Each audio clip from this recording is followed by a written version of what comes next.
Luciferius summoned a staff.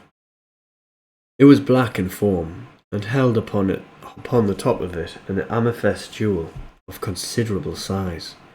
As thundering magic whirred out from it, making the particle of the air dance from its powerful thunder, Millicent floated into the sky, and her arms and legs opened like a starfish bathing on the ocean floor. The white cloth that decorated her body began to flutter in the wind, and the glow of the tree and the sun bathed her in her like Empyrean glory. The Elden Lord felt sick in that moment, as he remembered Millicent inside that evil cathedral that had bound her soul to eternal damnation. Golden arcane energy flowed from the earth tree above, and into Luciferius's staff, and as it did so, he began chanting a tongue of ancient origin. "Produce the Needle of Souls, Elden Lord, and the Cube of Resurrection," said Luciferius as he held the ritual. The Elden Lord in one hand produced the Needle of Souls that housed the soul of Millicent, and in the other, the Cube of Resurrection. As the cube and needle floated towards Millicent, or the body of Millicent, the cube redirected the golden energy into a purple revenant one, and the Needle of Souls dug itself so deeply into Millicent's brainstem and hummed a screeching sound of pain as the energy flowed into the body and the needle. The Elden Lord was excited, but he knew the screeching was Millicent's soul crying out in pain. But as the scholar said, she would know pain before life again. What must have felt like a lifetime was only a few minutes, and as the Needle of Souls fell to the ground, the Elden Lord picked it up, looked at it, and felt no life within. Excitement enticed his heart into beating. Was she, he thought to himself, looking at the body before her, and as he rested his head upon her chest, he felt her heart beat. "My love, you did it. You brought me back from the abyss of sorrow," said words beneath him, as he looked, her eyes of gold filled with tears, love and devotion, for she was happy and content with the world. The Elden Lord smiled so fondly. He never knew such happiness in a tarnished world before. "Well, I would be lying if I didn't get some enjoyment out of it," he said comically.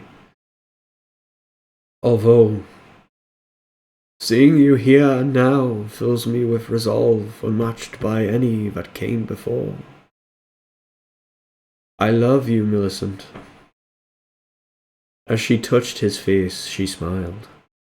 "I love you too." A croaky voice called out behind them. "Ah, it worked, yes, yes. So great and powerful I am. Now, for my prize. I do hope you will be rather compensating." As the Elden Lord turned to him with a thankful smile, he cradled Millicent on the floor. Millicent looked upon Luciferius, and her eyes began to swell with tears and anger, for she had known who he was truly. The Elden Lord turned to her with such worry, for he had only saw such expressions seen by those who had experienced the cost of battle. "What is it, my love? What plagues you so? Are you in pain?" Millicent was in shock, and she began to feel breathless. "Only the remnants of pain now gone, my love. For that man is not who he claims to be." The Elden Lord looked to her, curious to what she meant. She continued with anger that filled her heart. "He is Harbinger." The Elden Lord rested Millicent softly on the ground, knowing that she had to get used to living in a physical body again. For what had to come next was a taxing experience. He faced Harbinger, who had heard their conversation and so smiled to meet the Elden Lord. As he removed his mask, a writhing dark energy, the same that was seen in the realm of the Dark Eternal, was unmasked, and it writhed with dark purpose. Suddenly, The Elden Lord and Millicent were thrown into the air, just like they had in the sunken cathedral. They faced each other, as Harbinger, still in humanoid form, in the form of Luciferius. Just writing that down, sorry. Smiled at them within his dark essence from the ground. Smiled at them with his dark. The once pathetic voice of Luciferius had now twisted in a more darkened form of resonance as he spoke words of evil upon them. What arrogance! You could sense that I was nefarious, malicious, evil in some form. But your ambition and lust for the one you love led me to a world that I can now devour entirely. Oh, you pitiful creatures are so easy to dominate and malform. There was never any Luciferius. It was always me. How ridiculous do you feel? Go to the depths of which you cannot surface, you filthy creature, shouted Millicent in anger. Oh, what a feisty one in physical form. Where was this resistance when you were my captive? Had I not broke you such that you could not talk, then why do you talk now? Did you possibly believe you had escaped my grasp? He said mockingly. He turned to the Elden Lord. And you. Here is my price. I am going to devour both your souls at once, for eternity. Do you think that I let you leave my world of darkness just so I could see you disgustingly embrace? No. Once both your souls were reunited in physical form, I could harness both as a dyad soul that was bonded in the physical and ethereal. Suffice it to say, this is now your new home, and I will enjoy watching you see the world around you conform to darkness. Whew. The energy of the Erd Tree flowed in Harbinger, and as the Elden Lord and the energy of the Erd Tree. This isn't the actual Erd Tree, by the way. This is like the Erd Tree that's growing in that specific spot.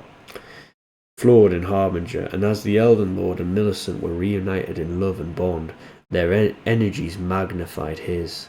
His form turned black as anything, and a darkness gripped the tree as its light and the world around started to fade in beauty as the critters, flowers, and birds began to die from his ethereal poisoning. Harbinger, in essence, was the reaper of death. His form spewed open, and a black growth began to grow and grow like a cocoon, and in a minute merged like an evil creature that was his true form. He had blackened wings of evil, far greater than the revenant angel, and he grew a great wolf like Joe, with black, evil, vicious teeth of darkness, and multiple tendrils of darkness spewed out like tongues, savouring and relishing the devouring of a virgin world. Then this great horrible creature of evil sprang forth, screams that pierced the very fabric of existence, filled with the energy of both the tree and the dyad souls. A black portal was summoned into being, a portal that had led to his realm of the darkness, as thousands upon thousands of creatures in darkened form spewed out from its gate. Wraith worms, black knights, skeletons of ethereal darkness, winged ferals, ghouls, and so much more spewed into being, as if the world was being infested by a grotesque wound upon the land. Look at what you have brought, you stupid fool. You can always rely on the pitiful emotions of the weak and feeble to undo the world that many have made. This will only be a drop in the ocean. For the power that you yield to me, I will infest and conquer 1,000,000 worlds. 1,000,000 worlds reborn in darkness will be my great work, my magnum opus. The Elden Lord was shocked. Greyfear? Is that you? Cackling laughter that echoed the fabric of being and the world pierced the Elden Lord's heart.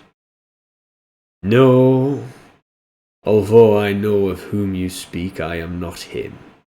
Although it would be funny to pretend so, I have already pretended enough.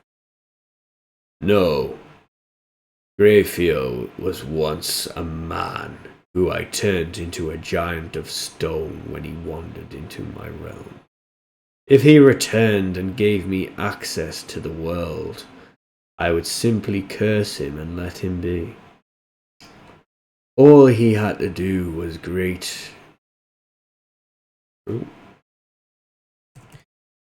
All he had to do was forge a great artifact,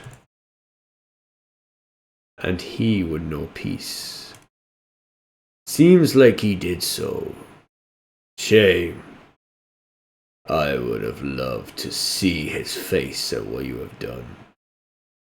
Although the resurrection cube is a mere trinket, why would he consider it a masterwork to lift his curse so? Did the old fool have such low value of thought? No matter. He served his purpose.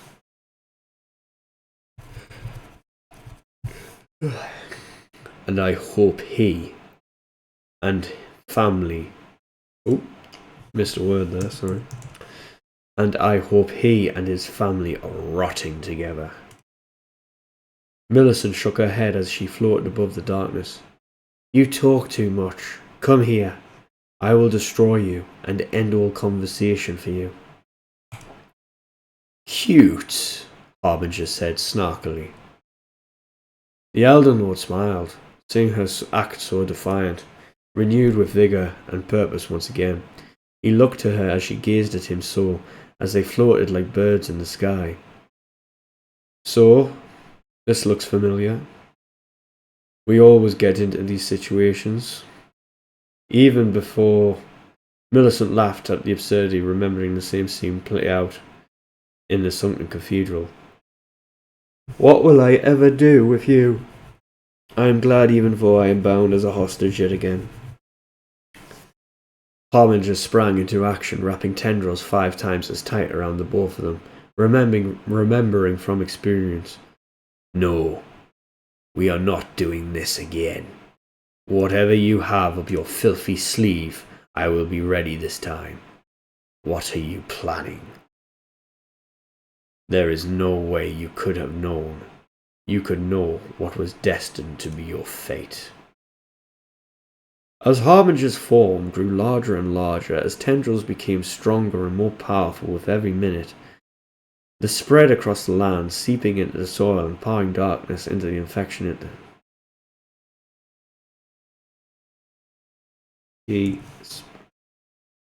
Every minute he spread across the land, seeping into the soil and pouring darkness like an infection into the very land beneath. Hey, you guys! Screamed out of the scarce blue skies above the fading earth tree. It was Heinous and 20 or so of his order, as they leapt off from the mountain downward. Their blue armour shone a radiant piercing light of hope into the mountain hall, and as they glided downwards, they unsheathed their dual swords and impaled Harbinger from above, gliding down his blackened gelatinous wolf-beast body, spilling out the ethereal blackness from within into the open world. Harbinger screamed furiously before letting go of Millicent. Millicent collapsed to the ground, and as she lay there, the Elden Lord used what little movement of his hand he could, and unbuckled the sword that Grayfear made for her from his covered back, landing beside her as she saw such beauty reflected in its blade. She picked it up with ease. She felt a power inside her, a power that was given to her from Marika's body, and a power that was given to her from Marika's body, and a power of increased blade skill that was passed to her from Melania. She felt almost godlike, as her veins surged with golden power. She lifted her body up as she jumped, and she found herself jumping 4 times the height of normal, and seeing the tendrils of darkness that held her Elden Lord hostage, she sliced away at them, just like Melania's flurry attack. The Elden Lord was free. The Elden Lord, Millicent and Heinous stood together against Harbinger, while the others battled the forces of darkness around them. Harbinger bore down upon them, slamming attack after attack into them, trying to destroy their defensive stance, to which all 3 worked in unison, and Millicent sliced and diced the creature apart at the base, while Heinous attacked from behind, and the Elden Lord. Well, the Elden Lord unleashed his greatest weapon.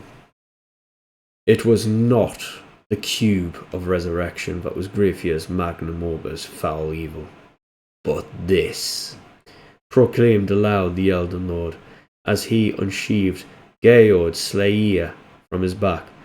Godslayer shined with a golden glow that even took Millicent and Heinous and any that saw aback. It was a powerful thing that was overpowered by any metric conceivable. Harbinger shrieked at its sight. "No! Such a weapon should not be!" he exclaimed in painful woe, as all forces of darkness saw upon their master the expression that was thought impossible of a prime evil. True horror.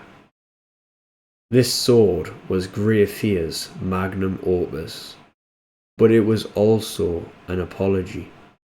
An apology for letting the forces of darkness inside the world of the living 1,000 years ago, and this was his resolve, even after the tranquil state of death. The Erd tree above began to shine with gold, and radiated light once again upon the shrine and the world around the party as Harbinger began his retreat into the portal. The Elden Lord swiped with his sword just once, and 50 black knights were annihilated as they were thrown apart. As he continued with his attacks, the forces of death that were thousands are now only 100. As the runes began to soak into the Elden Lord's being, he felt ridiculously overpowered.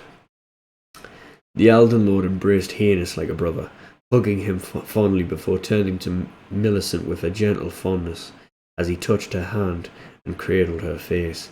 Her eyes of gold met his, and he kissed her as Harbinger fell back into the portal. "You are my everything.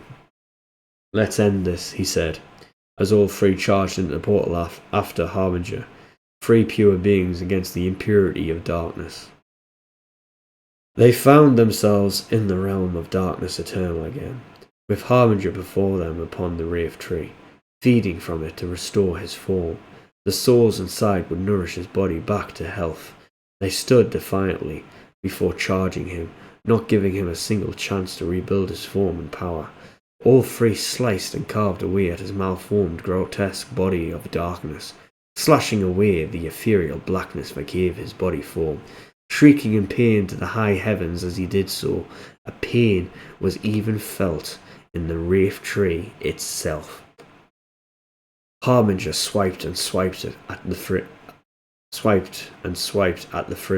but against Godslayer it was futile, as golden light from Godslayer not only sliced away at Harbinger, but annihilated all particle matter of his being, rendering him smaller and smaller.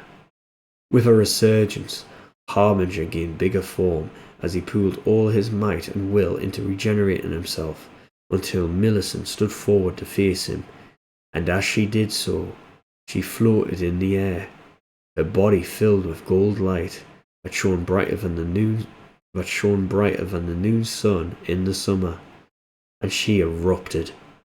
A large shockwave of golden energy flowed out from her like a supernova and burned apart Harbinger's form, and as it did so, his soul retreated back into the Wraith Tree, laughing somewhat. "You cannot kill me. I am eternal darkness. I reside in the shadows, and I feed on the unsuspecting until I am strong to challenge light itself." "It is only a matter of time," said Harbinger, as his words resonated out from the Wraith Tree harrowingly. Millicent smiled.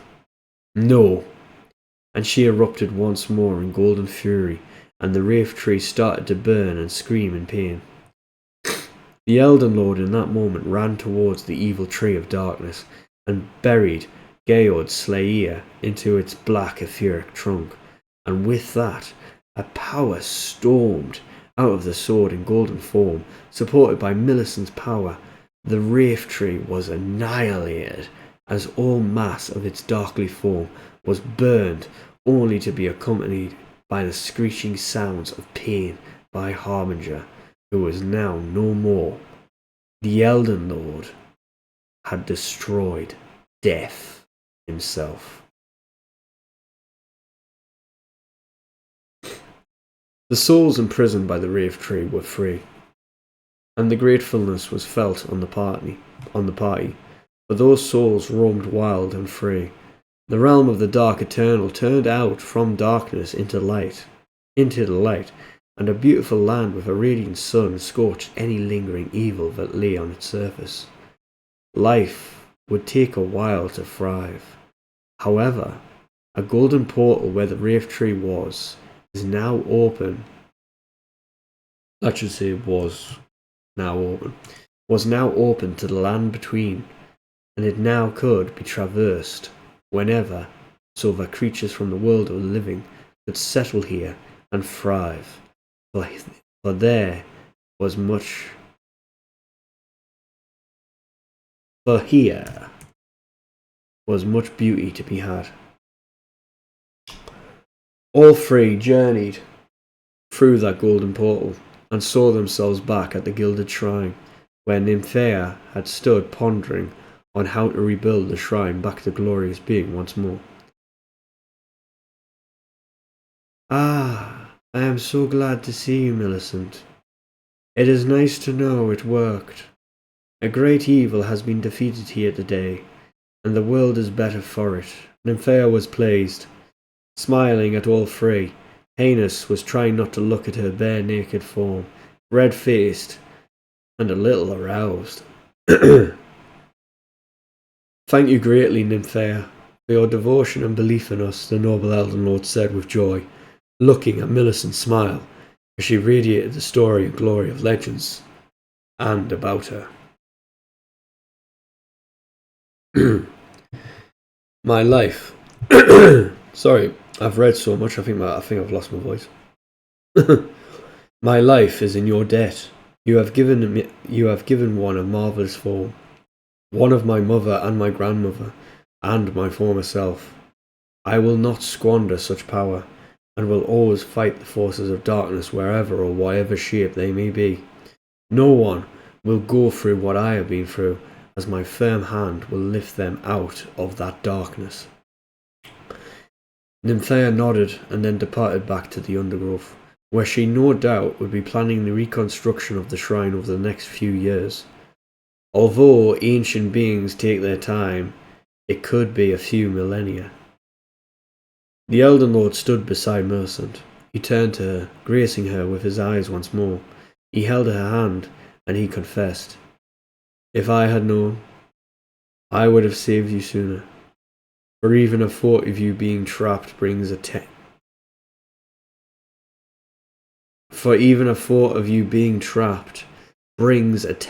to my heart. I hope you can forgive me." Millicent smiled and gently held his hand back. rubbing it to relish the feel of a warm-blooded body again. "You have no apologies to make, Lord. Just embrace me as I am now." Millicent and the Elden Lord kissed under the glow of the Erd tree above them. The Elden Lord saw the gold of the Erd tree reflected in her hair. "When I buried you, I planted one of these trees beside you. I thought it would be a noble gesture, since I could never tell you how I truly felt." Millicent smiled fondly. "You are burdened, and again you need not so. It was a lovely gesture, and I too would have reconciled my love with you with one also. Should you have fallen and never came back, of course." The Elden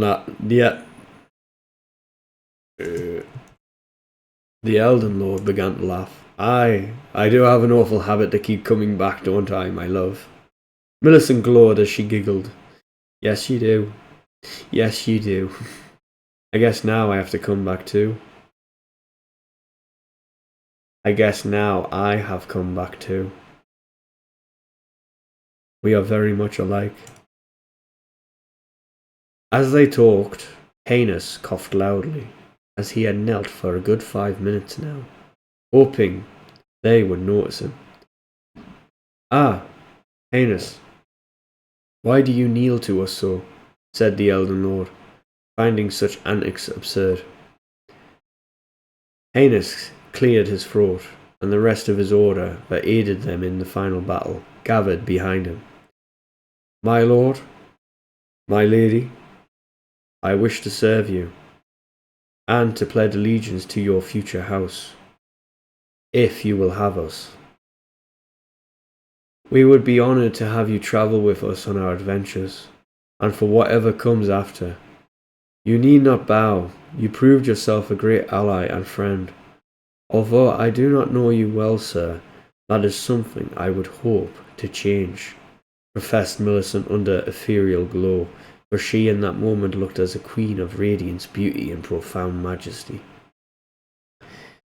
Heinous bowed his head, and was happy with her words, for he told his order of the Blue Fellows that they too would find service and home with the Elden Lord and Millicent, and now their destiny was bound as one. "You think we will have some good adventures ahead of us, my love?" said the Elden Lord. Millicent smiled. "Oh, I do. I am itching to try this new weapon, my lord, for it has served me beautifully against he which I will not mention again." The Elden Lord placed his hand upon her hip. The Elden Lord placed his hand upon her hip and held her head with the other.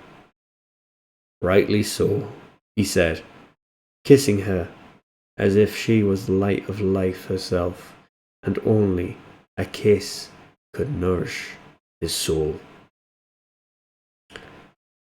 That was the second last chapter. There is one more chapter, the final chapter, and I will see you